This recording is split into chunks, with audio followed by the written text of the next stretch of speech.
आप सबों को प्रणाम। आज का विषय है वैज्ञानिक रीति से स्नान और इसके साथ साथ स्नान का और हमारी इम्यूनिटी पावर बढ़ने का क्या रिश्ता है वो भी कवर किया जाएगा।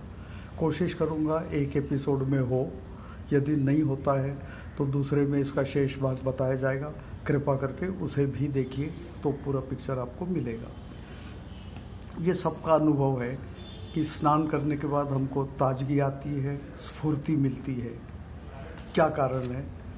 आप सब जानते हैं कि दिन भर में धूल मिट्टी शरीर पे जमती है, चमड़ी पे, स्किन पे जमती है। वो हमारे स्किन के होल्स, छिद्र, उनको ब्लॉक कर देती है। साथ साथ पसीना भी आता है अंदर से, तेल भी निकलता है स्किन का। ये सब हमारे रोमकूपों को या छिद्रों को बंद कर देते।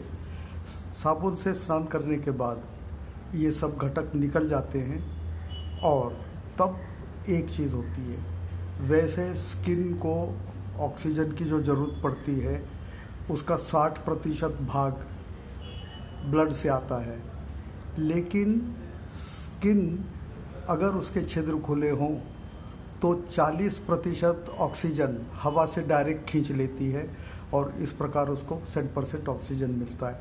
स्नान के बाद ये 40% मिलना चालू हो जाता है, इसलिए ताजगी स्फूर्ति हमको महसूस होने लगती है। हमारे शरीर में 1000 अरब कोशिकाएं हैं, सेल्स, और हर कोशिका को पोषण देने के लिए उतनी ब्लड वेसल नहीं है। माने 1000 अरब कोशिका, लेकिन 1000 अरब ब्लड वेसल्स नहीं। तो क्या होता होगा? नेचर देखिए कितने इंटेलिजेंटली इस प्रॉब्लम को सॉल्व किया है। वो ये किया है कि जब भी, पहली बात, आर्टरी ही है जो हमको शरीर की कोशिकाओं को पोषण देती है, ऑक्सीजन देती है और सैनिक देती है। WBC, लिम्फोसाइट्स वगैरह, जो बैक्टीरिया, वायरस वगैरह जो पैथोजन घुस जाते हैं उनको मारने के लिए आवश्यक होती है। तो एक आर्टरी आई, उसने एक एरिया में जहाँ लाखों कोशिकाएं, सेल्स रहते हैं, उसमें उसने झराना शुरू किया। क्या झराती है आर्टरी? प्लाज्मा। इस प्लाज्मा में क्या है? तो प्लाज्मा में ग्लूकोज जो सबसे आवश्यक है, ऑक्सीजन, उसके बाद प्रोटीन, उसके बाद सैनिक जो WBC, white blood corpuscles, lymphocytes वगैरह वगैरह, ये सब आवश्यक सामग्री प्लाज्मा के जरिए आर्टरी उन 1 लाख 2 लाख कोशिकाओं पर झरा देती है। ये कोशिकाएं अपना रिक्वायर्ड वस्तुएं ले लेती है, तृप्त हो जाती है। अब जो बचा हुआ भाग है, बचा हुआ भाग माने अब उस ब्लड में से बहुत कुछ निकल चुका है, कोशिकाओं ने खींच लिया है, तो उस बचे हुए भाग को वेन्स, अशुद्ध रक्त वाहिनी, वो लेकर के चली जाती है। होता ये है कि आर्टरी देते समय तो 20 लीटर रक्त देती है पूरे शरीर की कोशिकाओं को, 1000 अरब कोशिकाओं को, लेकिन लेते समय खाली वेन्स जो है वो 17 लीटर ही ले जाती है। तो बचा हुआ क्या होता है, इसको देखने के पहले हम पहले कुछ डायग्राम्स देख लें।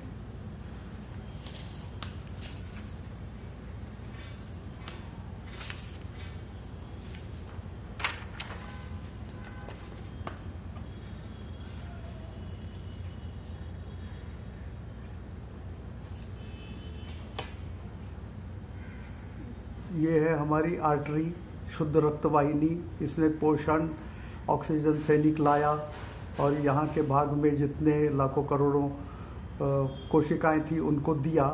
और ये नीले रंग में जो है ये वेन्स है, इसने बचा हुआ माल इस वेन्स ले लिया और ये वेन्स ले गई।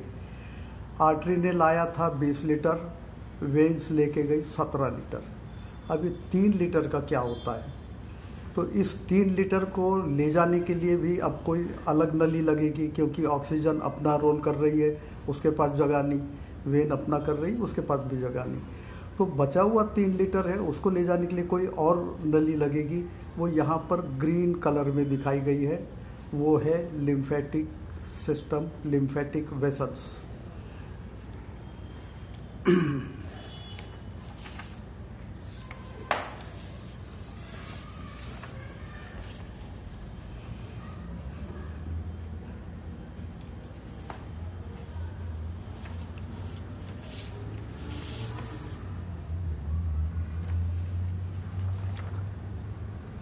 अब हमारे शरीर में इन लिम्फेटिक वेसल्स का जाल बिछा हुआ है, क्योंकि 1000 अरब कोशिकाओं में से बचा माल ले जाना। तो ये आप देखिए, ये शरीर का ऊपरी भाग है। इस भाग में आपको दिखेगा vessels, line line line line. वो सब क्या हैं? वो है ये तीसरी नली का, दैट इज लिम्फेटिक वेसल्स, जो सब लिम्फ कलेक्ट करके ले जाएगी। ये पैरों में भी है, देख लीजिए जाल बिछा हुआ है।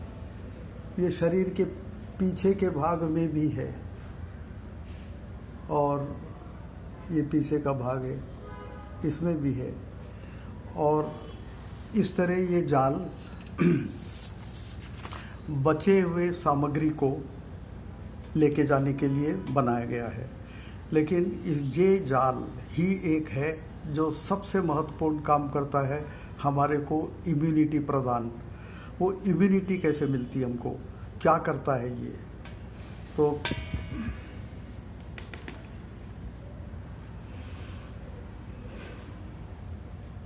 आर्टरी ने ब्लड सप्लाई किया कोशिकाओं को, कोशिकाओं ने आवश्यक पोषण, ऑक्सीजन और दवाइयाँ सैनिक ले लिए।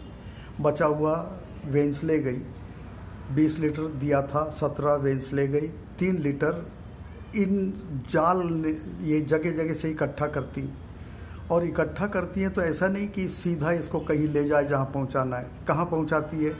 तो हमारे हार्ट के ऊपर, कंधे की हड्डी है, उसके नीचे जो 2 बड़ी बड़ी वेन्स है, सब इकट्ठा करके पूरे शरीर से ये 2 वेन्स में उड़ेल देती हैं।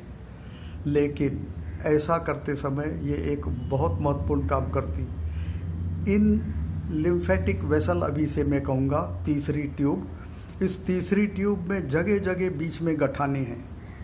वो गठाने क्या हैं? वो लिम्फ नोड्स हैं, वो चेक पोस्ट है। जब ये लिम्फ लेके जाती है तीसरी वेसल, तो उसे लिम्फ नोड चेक पोस्ट से गुजारती है, और लिम्फ नोड में भरे हुए रहते हैं सैनिक, अलग अलग प्रकार के B cells, T cells, lymphocytes, WBC वगैरह वगैरह। और जो भी इसने पिकअप किए थे बैक्टीरिया, वायरस, कहाँ से पिकअप किए थे? कोशिकाओं को आर्टरी ने पोषण दिया, वेंस लेके गई। लेकिन ये पोषण के साथ साथ आर्टरी ने सैनिक भी दिए थे।